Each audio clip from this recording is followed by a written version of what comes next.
So I'm stepping outside of the box. I typically do sewing videos, and today we're going to do a baking video. It's just one time, maybe, I don't know. But anyway, so what I'm going to do is put on my apron. Bread flour or flour of any type does tend to just get all over everything. And it kind of drives me crazy, to be honest. So I'm going to wear my apron. I just have the ingredients that I happen to have at my house. Everybody else can use different brands. Make sure you get yourself a cup of coffee or tea if you're into that. This is the basic recipe that we'll be using for the bread that we're making. I'm going to just hold that there for a few, and I will include it in the information below. But if you want to gather up your ingredients. And the other thing is, if you don't have flax, don't worry about it. If you don't have honey, you can use sugar. If you don't have sugar, you can use honey. There's all kinds of things. I would not put Sweet and Low or another chemically derived sugar product. But the other thing is, if you don't have sugar, don't worry about it. You honestly, you could probably make this bread without using sugar. I think about where bread recipes started and how they developed. There were many people, you know, in the United States, we'll just think about, you know, in the prairies, that honestly didn't have sugar. How did they make bread? There must have been times when they just had to make bread without sugar. Okay, so that's our basic recipe. Get that out of the way. I generally use a glass bowl, but you can use a metal bowl. I don't recommend using a plastic bowl, but again, if that's all you have, go for it. It's not going to hurt you. Okay. Oh, I got to get my yeast, and I keep mine in the refrigerator. She said, and then couldn't find it. Okay, there it is. All right. This just happens to be the brand that I have, and you will notice it's active dry, and it does say right on the top to refrigerate it after opening. Yeast is a live product. It kind of has to be treated with tender love and care. Oh, and before you actually start, I recommend that you take a paper towel or a kitchen towel, dampen it, and wipe off your kitchen counter. Put your hair back in a ponytail, get your apron on, and we're going to get started here. You will need your bowl, and then you're also going to need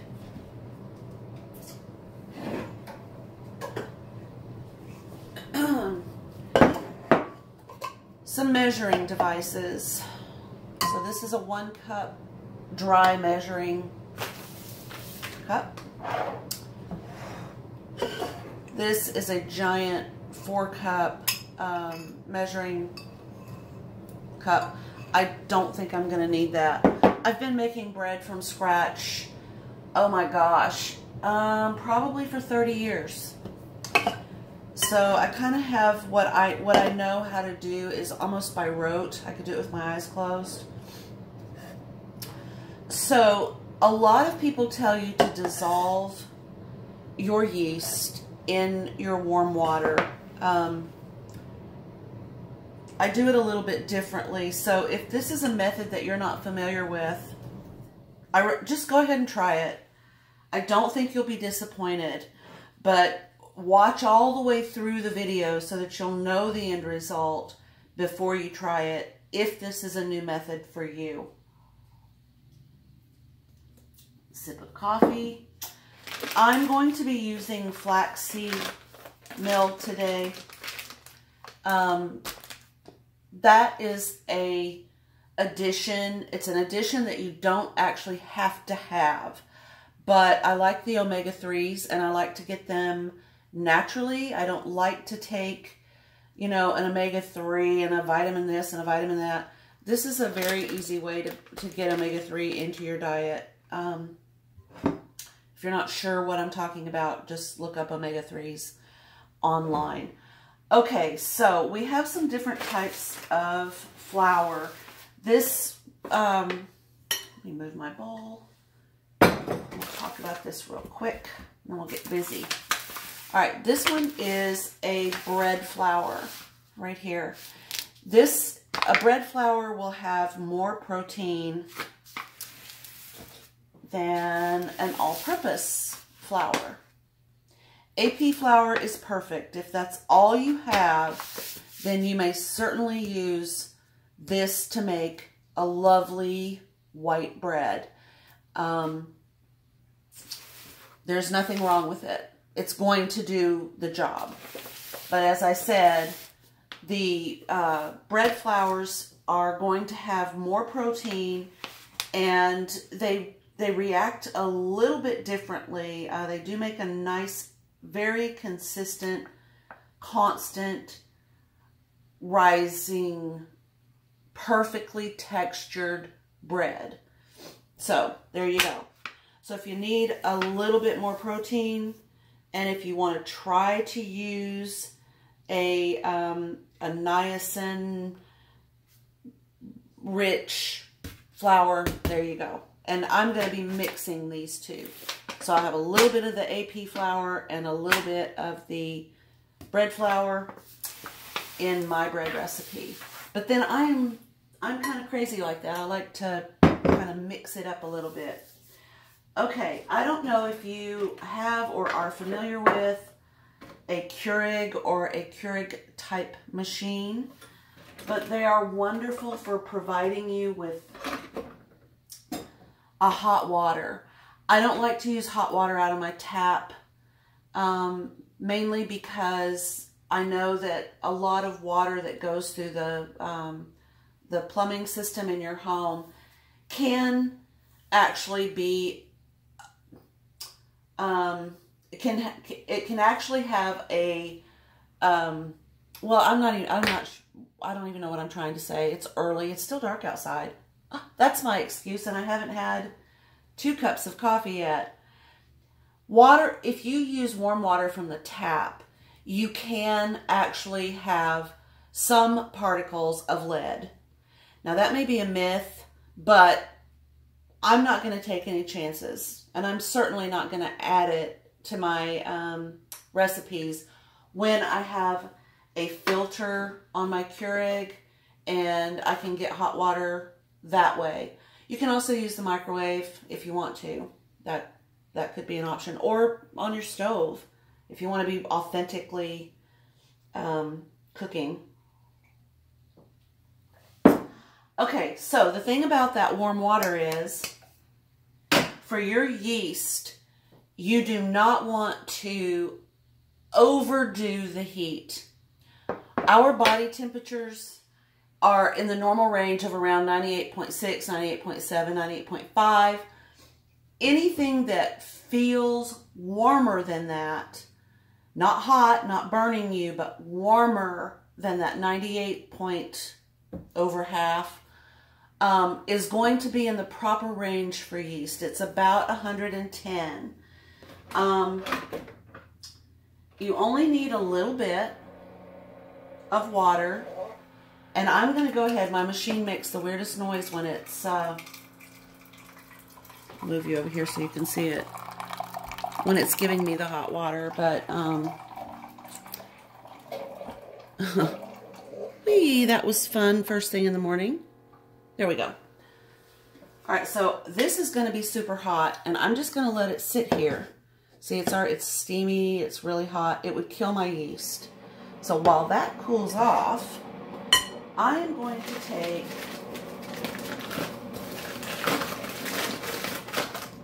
one teaspoon of sugar. Yeast likes to feed on sugar. Okay, so here's my teaspoon, and I'm going to get 1 teaspoon of sugar. put it in this bowl. And then I'm going to take 1 teaspoon of honey and put it in this bowl. And this is a local honey. I like to do this because it helps my family fight local allergies. Okay, so we're just going to scoop that out.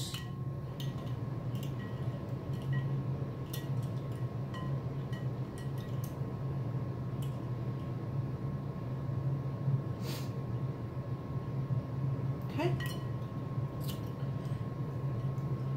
And here's a little trick. This water is really hot. And it's going to pull the honey off of the 2 spoons. The measuring spoon, I'll still have to wash it, but it does make it less sticky.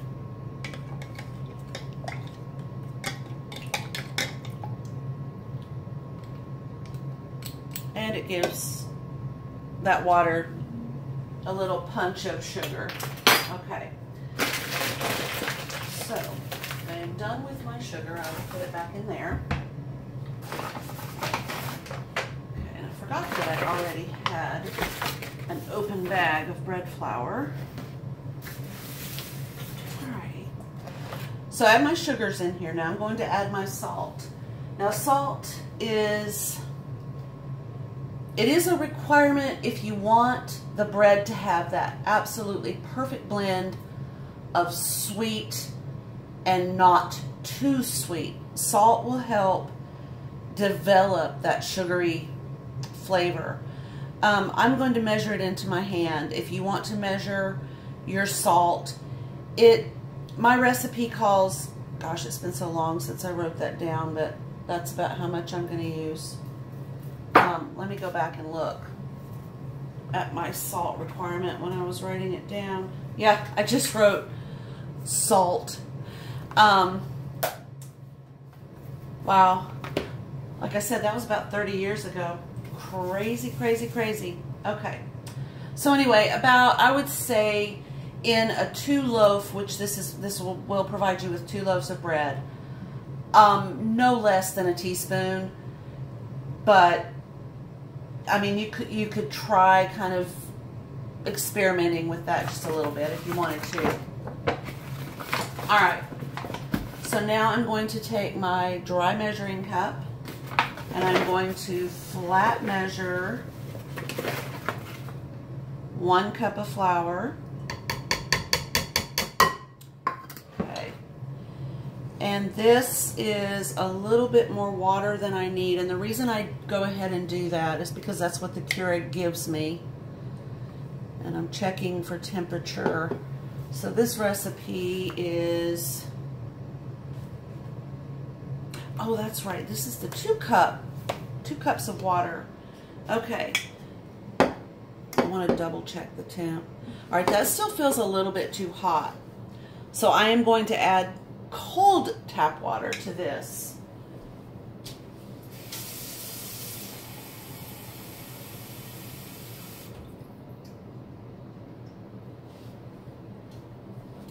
And then just a touch more from the Keurig to finish up with the 2 cups of water that we need.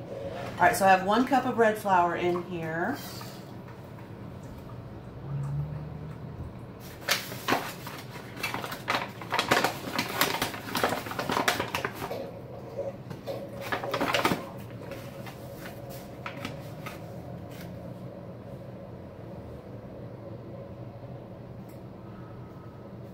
And a little bit more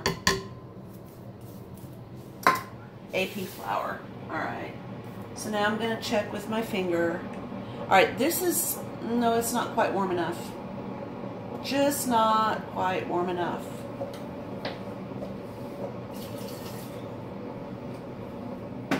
Eventually you'll begin to figure that out. I've been doing it for so long that I can tell just by touching it.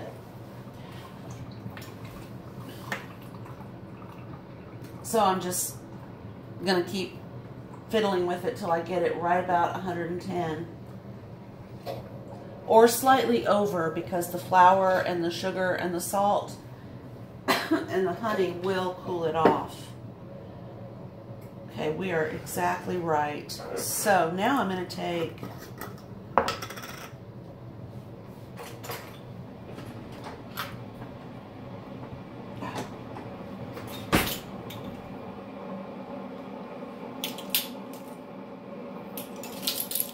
this is 2 teaspoons.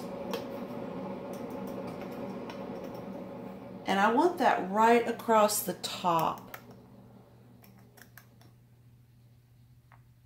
Kind of flat across the top. And as you can see, those little yeasts, they're sticking. So I'm going to dump it right into the flour and they'll just pop right off. That cooled off awful fast. I'm going to warm it up in the microwave. It really needs to be, you know, like 99, 100, 105. You truly need it to be warm enough to activate the yeast, but not hot enough, not so hot that it just kills the yeast. So, and you'll see what I mean if you've never made bread. We are at perfect. Okay, so I'm going to pour this around. The yeast is sitting there on top. This was 2 cups. All right, I'm taking a metal spoon. If you have a wooden spoon, it's actually better. And I'm going to mix the yeast and the flour and the sugar and the salt and the honey all together. Oops. And you just kind of want to stir and flip and stir. And you're going to see some activity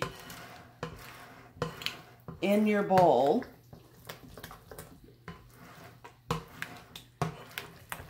That will indicate that your yeast is blooming.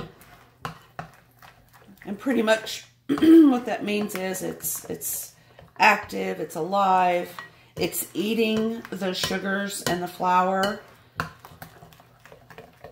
It's doing its job. And it doesn't matter if this is a little lumpy, because eventually you're going to work those lumps right out. Okay.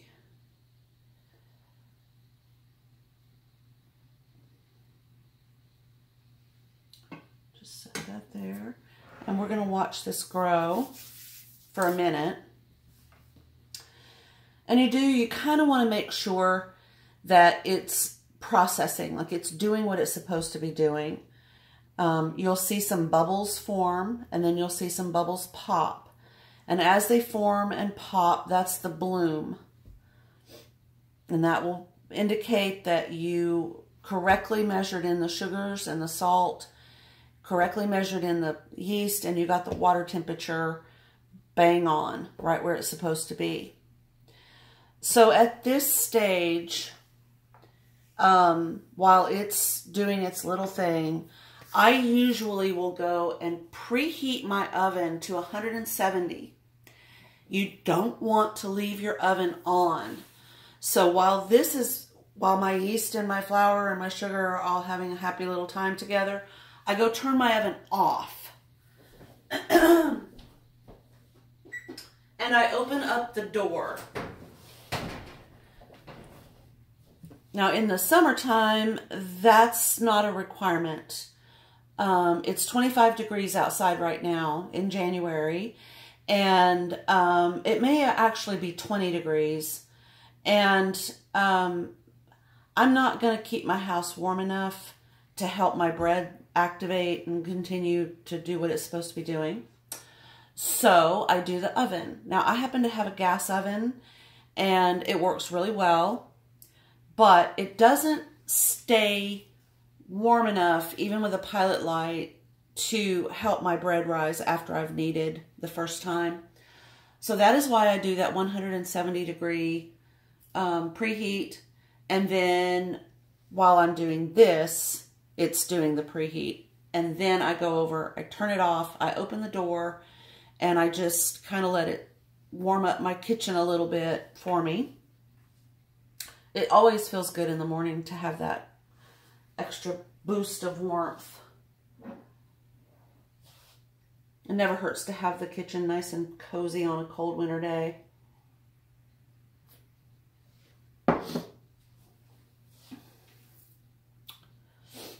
Okay, I don't know if you can see it on camera, but there's some activity happening here. The bubbles are rising, and then they're popping, and they're rising, and they're popping. And that's what you want. A lot of bread recipes are going to tell you to put your yeast in a measuring cup with the warm water, stir it up together, and just let it do its thing. It's not going to be as effective. It doesn't have anything to eat. So sometimes it will. And I think a lot of new recipes that have come along in the last 30 years have actually suggested putting the sugar and the salt in with the warm water. Seems like I saw one the other day. And you can do it that way. It's just I feel like you lose when you're trying to scrape this into here with your flour. You just lose too much of that. So I prefer to do it this way. All right, we're going to stir that up. It looks like we had a nice bloom. It feels very light. Almost like I'm stirring up some pudding. Okay, so now it is at this stage. I have all of my other ingredients added, I believe. There might be one ingredient that I forgot to add. Nope. Yep, we're good. Okay. Some bread recipes are going to tell you that you need to add an oil. This recipe doesn't require it. Let me see, I've still got some bloom going on there. Okay. I don't add oil. Other recipes are going to suggest that you need to add scalded, cooled milk. Pardon me. I personally, I am not vegan, but I live in a vegan home. I know that I used honey, and honey is a controversial vegan issue. My family will have honey on occasion. They never turn it down when I make bread. So, there, I wanted to adjust my oven door a little bit. Goodness, look at that nice happy bloom in there. So again, there are recipes that will suggest that you need to add oil, you need to add the hot scalded milk, that's for the proteins. Butter, melted butter. I'm not going to add any of those fats to this bread recipe. I am adding an omega-3 with this. So, all right, we're at that stage where our yeast is blooming and things are happening. So now we're going to alternate. I'm going to add 1 cup, and that's 1 flat measured. You know, you don't pack flour into your measuring cup. You just gently sort of, I'm just going to do it right here, show you. You get a scoop of flour, and then you don't pack it. You don't tap the side of the thing to get it to go down in there. You just either take your finger or a knife and then just sort of level off your measuring cup. And that will give you, I got a little dent right there, but you can fill it in if you need to. Anyway, that'll give you a measure of flour. So we'll do that. There's our 1 bread flour. And we're going to do that again with our all-purpose flour. The reason I don't mind having it on my counter is because we're going to need to do that anyway. So see, that's not quite a full measure. I'm just going to reach in my bag, sort of fill in the holes. You can use like a table knife to scrape off the top if you're, you know, not happy with what that looks like. Okay, now we're going to add about 1/4 cup of flaxseed meal. If you're not familiar with flaxseed meal, this is what it looks like. It's been ground up. It's a flaxseed that's been ground to a very fine consistency. We're going to stir that in.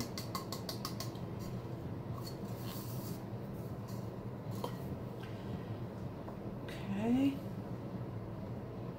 Now it is at this point that if you wanted to and you had on hand some whole wheat flour or some rye flour or some red oat flour, you know, any kind of flour that you might have on hand, or grain.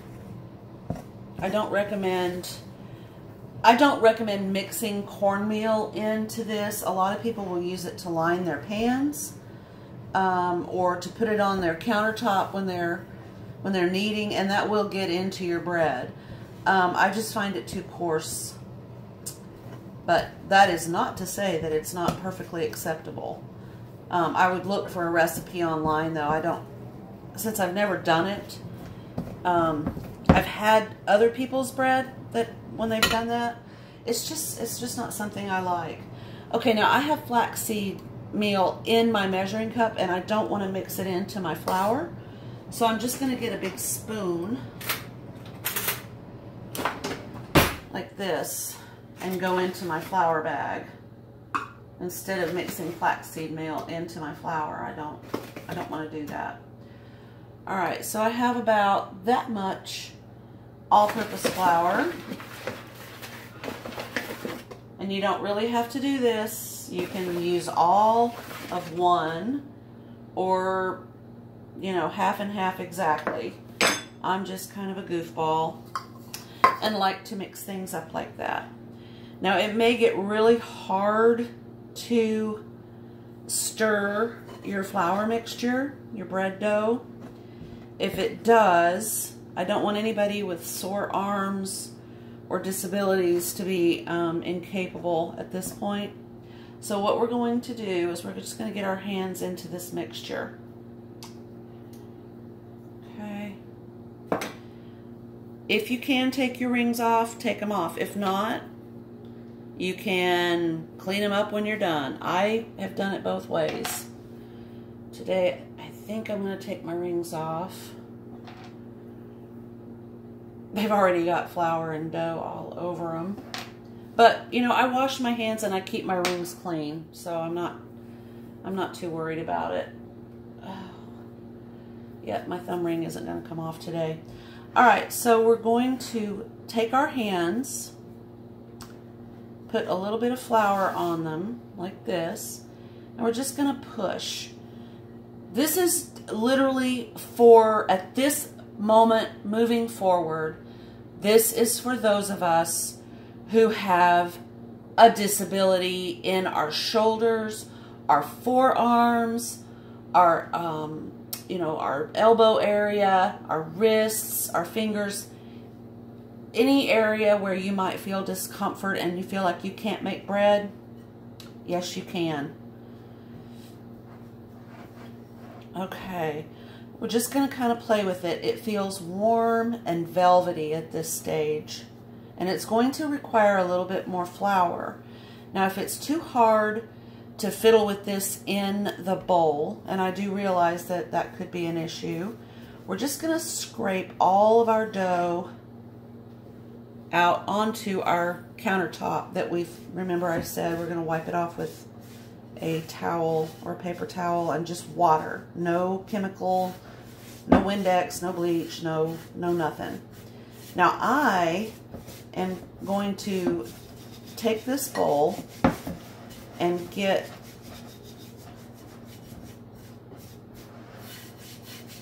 this isn't something you have to do at this stage, but this is what I'm doing. Okay, dump that out. Okay, so now I have a bowl that has just a little bit of flour sticking to the sides. We're not going to discard this as a dirty dish yet because I'm going to be using it. And you can too, unless you just want to use a different bowl for your finished rising bowl. All right. So now a lot of people have asked me, how can I possibly knead bread if I have problems with my arms? We're going to see if this works. I mean, I know it works, but for you, we're going to see if it works. All right. The main purpose of kneading dough is to develop the gluten and get it to the stage where it wants to rest and rise. Okay? So what you're going to feel, if you're following along with me right now, is sort of a pillowy, warm dough.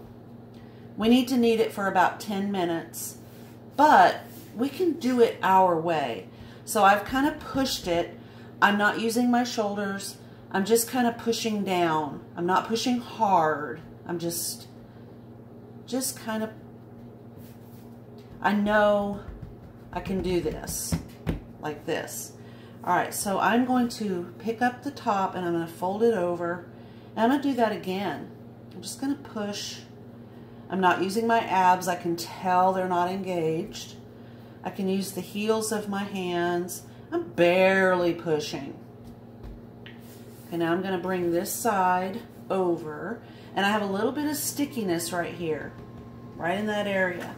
So I'm going to take that spoon that I used, and I'm going to get some all-purpose flour and sprinkle it down on my counter and put a little bit on top of that sticky part of the bread.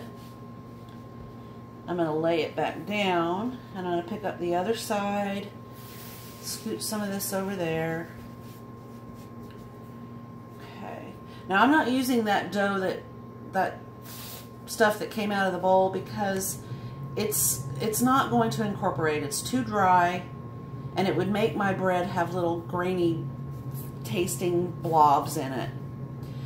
Okay, so I'm just barely pushing. I'm going to lift this up and put it over here, and I'm going to do that same thing, and I'm kind of pulling it apart, but not hard. I'm not like pulling. I don't want to cause those striations, like stretch marks, in my dough. I want to be gentle with it. And I'm just pushing. I'm going to use my fingertips. I might use the heels of my hands. I'm going to bring this over, and I'm going to do the exact same thing. The heels of my hands. I'm barely pushing. My fingertips. Kind of pulling, but not real hard.